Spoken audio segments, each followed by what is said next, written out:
रास्ते में उसे एक बूढ़ा भिखारी मिल जाता है जो भूख से छटपटा रहा था। बाबा, आपको क्या तकलीफ है? बेटा, मैं क्या बताऊं, मुझे मेरे बेटे और बहू ने घर से निकाल दिया। कई दिनों से इधर उधर भटक रहा हूँ। कई दिनों से मैंने कुछ खाना भी नहीं खाया है।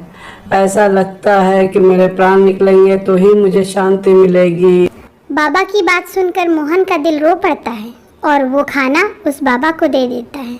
बेटा, तुम बहुत ही दयालु और अच्छे इंसान हो। मेरे पास 2 जादुई पोटली है जिनमें हीरे मोती भी हैं और सांप भी। तुम सच्चे मन से खोलोगे, लोगों की भलाई के इरादे से तो तुम्हें हीरे मोती मिलेंगे, वरना सांप भी हो सकते हैं बेटा। मोहन वो दोनों पोटली लेकर घर आता है और उनमें से जब वो एक पोटली को खोलता है तो फिर क्या, उसमें बहुत सारे हीरे थे। और फिर उसे देखकर मोहन की पत्नी की आंखें फटी की फटी रह जाती है। ए जी, ये पोटली आपको कहाँ से मिली? ये पोटली तो मुझे दे दें आप। अजी आप बैठिए, मैं तो जा रही हूँ आपके लिए गर्मा गर्म पूरी और सब्जी बना कर लाती हूँ। आज तो आपने मेरा दिल खुश कर दिया। हे, पति हो तो ऐसा। निशा, ना जाने मेरा मन आज क्यों घबरा रहा है। मुझे रानी की बहुत याद आ रही है और फिर कल रक्षाबंधन भी है। अगर इस बार भी मेरी कलाई सुनी रह गई तो मेरी बहना तो मर जाएगी। मुझे अब बस उसके पास जाना है।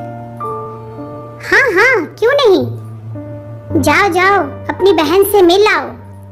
मुझे कोई ऐतराज नहीं, बस इन 2 पोटलियों में से मुझे एक दे जाओ। फिर क्या, मोहन जादुई पोटली अपनी पत्नी निशा को दे जाता है और रानी के लिए जो उपहार उसने खरीद रखे थे वह उपहार और दूसरी पोटली लेकर गांव की तरफ निकल पड़ता है। मोहन गांव में अपनी बहन से मिलता है तो वो रो रही होती है। अपने भाई को देखकर तो वो और भी जोर जोर से रोने लगती है। मोहन, मेरे भाई, तुम आखिरकार आ गए। भगवान ने मेरी सुन ली। सच कहते हैं, भगवान के घर में देर है अंधेर नहीं। आज मैं अपने प्यारे भैया की सुनी कलाई को राखी से सजाऊंगी। मोहन वो पोटली खोलता है जिनमें ढेर सारे हीरे मोती थे।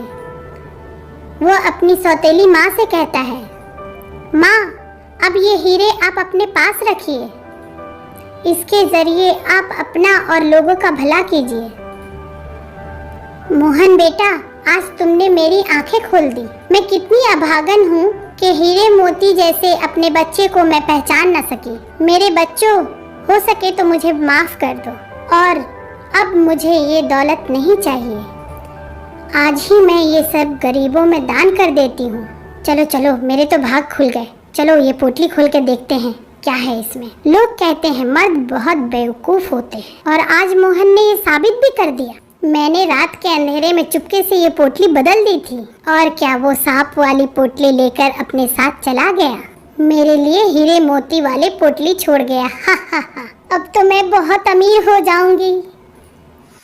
अरे इसमें सांप कहाँ से आ गए? इसमें तो हीरे होने चाहिए थे। हे भगवान, मुझे बचाओ।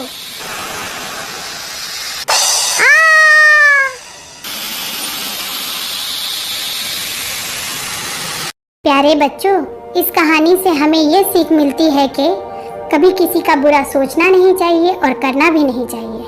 और चाहे भाई बहन हो, पति पत्नी हो, सभी रिश्तों का सम्मान करना चाहिए।